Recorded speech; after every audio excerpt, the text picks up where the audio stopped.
കളിച്ചുകുളങ്ങര ക്ഷേത്രം ആലപ്പുഴ ജില്ലയിലെ ചേർത്തലയ്ക്കടുത്തുള്ള പ്രശസ്തമായ ദേവീക്ഷേത്രം. ഈ ക്ഷേത്രത്തെക്കുറിച്ചുള്ള വിശ്വാസങ്ങൾ പലതാണ്. അതിൽ ചിലത് നമുക്കൊന്ന് നോക്കാം.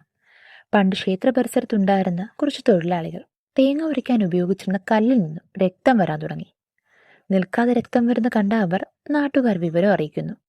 തുടർന്ന് നാട്ടിലെ ചില പ്രമാണികൾ ചേർന്ന് വനദുർഗയെ ആവാഹിച്ച് പ്രതിഷ്ഠിച്ചതാണ് കളിച്ചുകുളങ്ങര ക്ഷേത്രം എന്നൊരു വിശ്വാസമുണ്ട്. 600 വർഷം മുമ്പ് ടിപ്പു സുൽത്താന്റെ പടയോട്ടക്കാലം. വമ്പിച്ച ആവേശത്തോടു കൂടി ടിപ്പു ഇന്ത്യയെ പിടിച്ചടക്കിയ കാലം.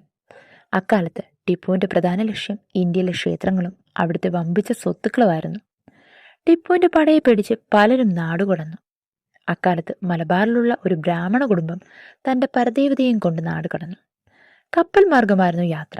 യാത്രാമധ്യേ ശക്തമായ കടൽക്ഷോഭം ഉണ്ടാകുന്നു. കപ്പലിനെ പൂർണ്ണമായും കടൽ വിഴുങ്ങുന്നു.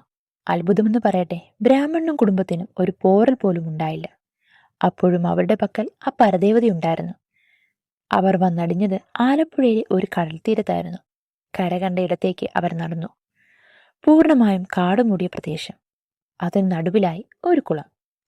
ആ കുളത്തിൽ ദൈവീകത നിറഞ്ഞൊരു സുന്ദരിയായ സ്ത്രീ കുളിക്കുന്നുണ്ടായിരുന്നു. മുട്ടോളം തിങ്ങി നിന്ന അവളുടെ മുടിയും ചൈതന്യവും കണ്ട ബ്രാഹ്മണന് അത് സാക്ഷാൽ ദേവിയാണെന്ന് മനസ്സിലാകുന്നു. തൻ്റെ കയ്യിലുള്ള പരദേവതയെ പ്രതിഷ്ഠിക്കാനുള്ള ഉത്തമ സ്ഥലം ഇതാണെന്ന് മനസ്സിലാക്കിയ ബ്രാഹ്മണൻ ആ സ്ഥലത്ത് ദേവീ പ്രതിഷ്ഠ നടത്തുന്നു.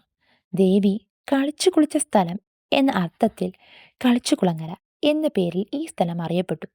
പിന്നീട് ഇത് കണിച്ചുകുളങ്ങര എന്നായി. ക്ഷേത്രത്തിന്റെ നടത്തിപ്പുകാർ ആ ബ്രാഹ്മണന്റെ വംശം തന്നെയായിരുന്നു. ഒരിക്കൽ ബ്രാഹ്മണ കുടുംബത്തിലെ ഒരു നമ്പൂതിരി ചക്കി എന്ന ഈഴവ പെൺകുട്ടിയെ കാണുകയും അവർ പ്രണയത്തിലാവുകയും ചെയ്തു. അവരുടെ ബന്ധം നാട്ടിൽ പാട്ടായി. അതിനിടയിൽ ചക്കി ഗർഭിണിയായി. വീട്ടുകാരുടെ എതിർപ്പും നാണക്കേടും കൂടി ആയപ്പോൾ നമ്പൂതിരി ആത്മഹത്യ ചെയ്തു. ഗർഭിണിയായ ചക്കി ചാപിള്ളയെ പ്രസവിച്ചു. പ്രസവാനന്തരം അവളും മരണപ്പെട്ടു. അതിൽ മനംതുന്ന ബ്രാഹ്മണൻ തന്റെ സ്വത്തുക്കളും ക്ഷേത്രവും ഈഴവ കുടുംബത്തിന് കൈമാറി. ഉമർത്തശ്ശേരി എന്നായിരുന്നു ആ ഈഴവ കുടുംബത്തിന്റെ പേര്. അന്നു തൊട്ട് ഉമർത്തശ്ശേരി ക്ഷേത്ര കാര്യങ്ങളുടെ മേൽനോട്ടം വഹിക്കാൻ തുടങ്ങി. ജാതിമത ഭേദമന്യേ എല്ലാ മതസ്ഥർക്കും ക്ഷേത്രപ്രവേശനം അനുവദിച്ചു നൽകപ്പെട്ടു. 21 ദിവസം ഉത്സവം ആഘോഷിക്കുന്ന കേരളത്തിലെ ഏക ക്ഷേത്രം കണിച്ചുകുളങ്ങര ദേവീക്ഷേത്രമാണ്. കുട്ടികളെ അടിമയ്ക്കിരുത്തുന്ന ഒരു നേർച്ചാ സമ്പ്രദായം ഇവിടെ നിലനിൽക്കുന്നു. ചിക്കര എന്നാണ് ഇതറിയപ്പെടുന്നത്. ഈ കുട്ടികളെ ചിക്കര കുട്ടികൾ എന്നും വിളിക്കപ്പെടുന്നു. ഓരോ വർഷവും ആയിരക്കണക്കിന് കുട്ടികൾ ചിക്കരയ്ക്കിരിക്കപ്പെടുന്നുണ്ട്. കൂടാതെ ശരീരാവയവങ്ങൾക്കുണ്ടാകുന്ന രോഗങ്ങൾ ശമിക്കുന്നതിന് അരിപ്പൊടിയിൽ ഉണ്ടയുണ്ടാക്കി അത് ആ രോഗത്തെ മനസ്സിൽ ധ്യാനിച്ച് പുഴുങ്ങിയാൽ രോഗം ശമിക്കും എന്നൊരു വിശ്വാസവും നിലനിൽക്കുന്നു. എൻ്റെ വീഡിയോയെക്കുറിച്ചുള്ള നിങ്ങളുടെ അഭിപ്രായം അറിയിക്കാൻ മറക്കണ്ട.